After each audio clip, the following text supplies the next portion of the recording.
There's been a major ruling from the U.S. Supreme Court this morning dealing a very serious blow to President Trump's sweeping tariffs, which have been integral to his entire presidency. I mean, it's like the crux of his entire foreign policy, whether it comes to imposing them to raise more money and balance out trade imbalances, or using them to threaten countries into becoming very quickly much more peaceful.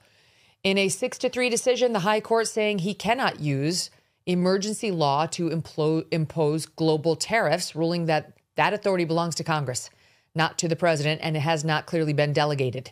That's Chief Justice Roberts, Justice Gorsuch, and Justice Barrett siding with the Libs. Two of those justices were Trump appointees. The ruling carrying major implications, as I say, for the entire Trump agenda. Here to break it down with us, we're going to spend 10 minutes on this so that we can understand it clearly and what it means for our lives, is legal expert Will Chamberlain. He's senior counsel for the Article 3 Project. Will, welcome back to the show. So what exactly did the Supreme Court rule?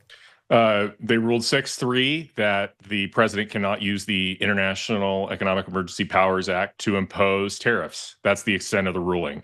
And they didn't even agree on the reasoning, right? You had three justices, Chief Justice Roberts, Justice Gorsuch, and Justice Barrett, using the major questions doctrine, which is basically saying that for a major delegation of congressional power, there needs to be a very explicit delegation of that power, and they didn't find that in this case. The three liberals just said the statute doesn't authorize the tariffs, and then Alito, Kavanaugh, and Thomas disagree with all that, saying pretty straightforward that the statute actually does authorize these tariffs, but they were the losing side. So all these tariffs imposed under this particular statute are unlawful.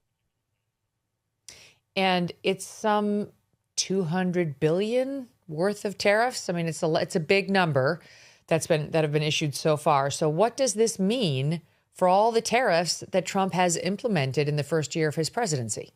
Well, it's about 2/3 of the tariffs were imposed under this specific statute. I think the number I saw was something like 175 billion. Everybody who paid a tariff is probably entitled to a refund. The Supreme Court didn't really lay out the process here other than to strongly suggest that all this will go to the United States Court of International Trade. But all the refund litigation, everything that happens there, that's to be decided later. All the Supreme Court decided was that these tariffs were unlawful in the first instance.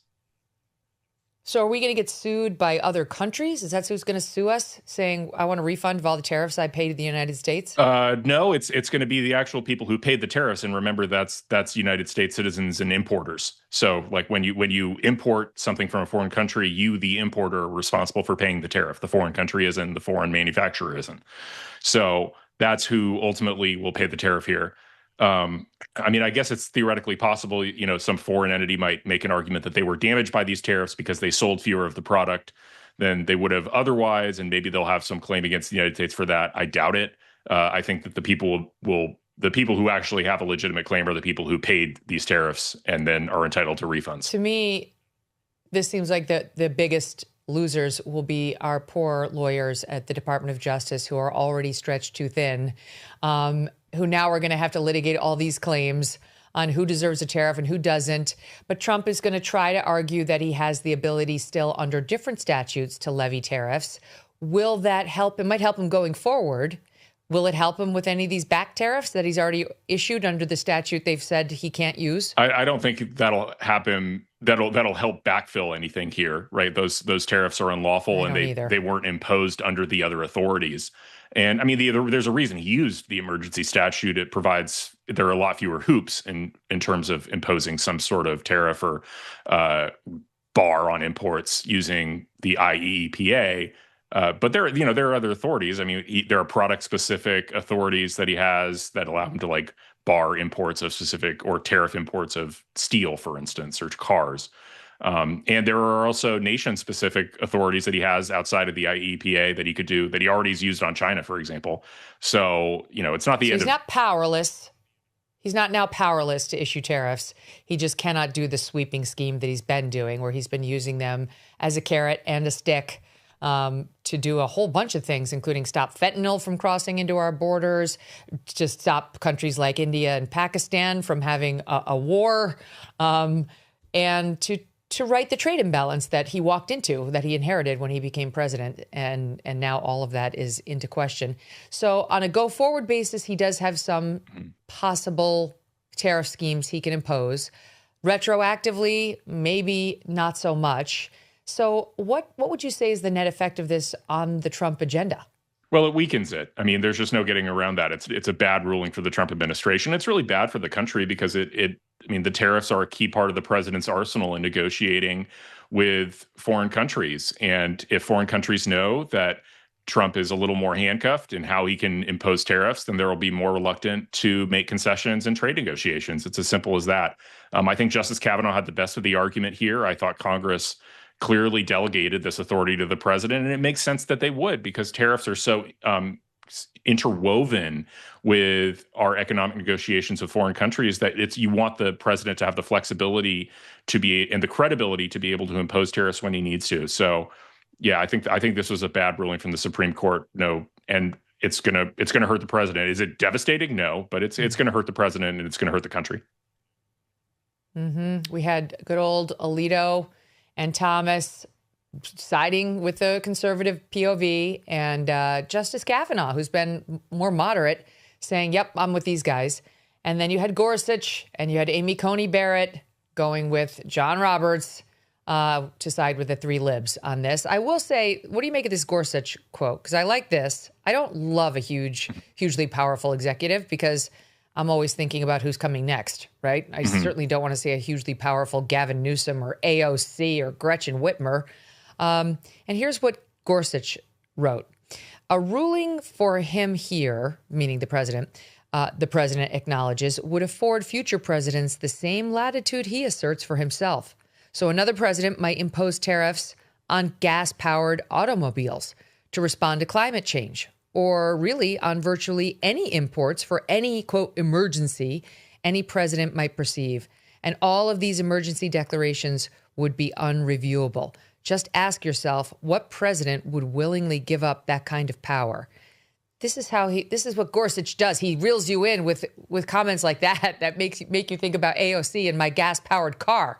Do you think that that's a real concern? I mean, like that if we allowed the president to have this kind of tariff power to himself, that it was basically a slippery slope where it was going to get expanded to micromanage our lives by a more aggressive Dem president next. I mean, possibly, but the president's always checked by political accountability, right? He's accountable to his voters. He has to win half the country.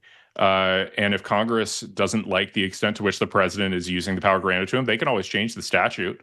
I mean, the fact that Congress has basically exceeded, I'm not sure if they exceeded is the right word. I know there's been some fighting over these tariffs, but, I mean, again, Congress has the ability to write this own laws. This is not a constitutional case. This is a statutory interpretation case. So I kind of find Gorsuch's sort of reassurances unimpressive, I guess would be the right word.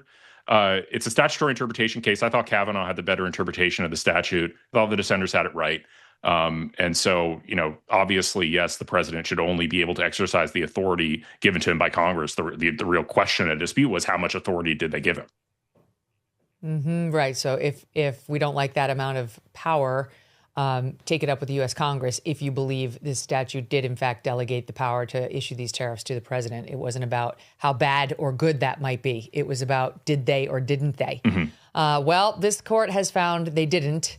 And that was predictable. I mean, if you watch the oral argument, and I know the DOJ was expecting a loss here. They've been trying to plan for it. The president's unhappy, but I think he's got some other tricks up his sleeves. International disputes, inflation, rising national debt, digital currency. There is a never-ending list of reasons gold has risen over 700% in the last 20 years.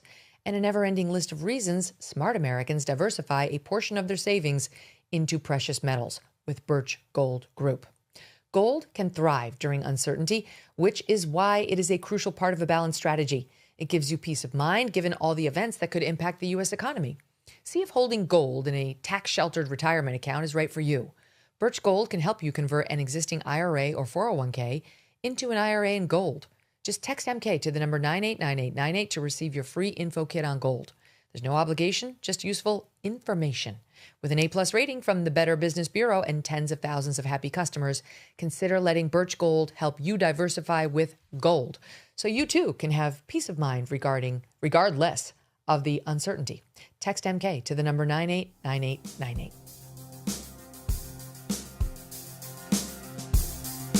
Thanks so much for watching. If you like what you just saw, hit the subscribe button for more clips and full episodes.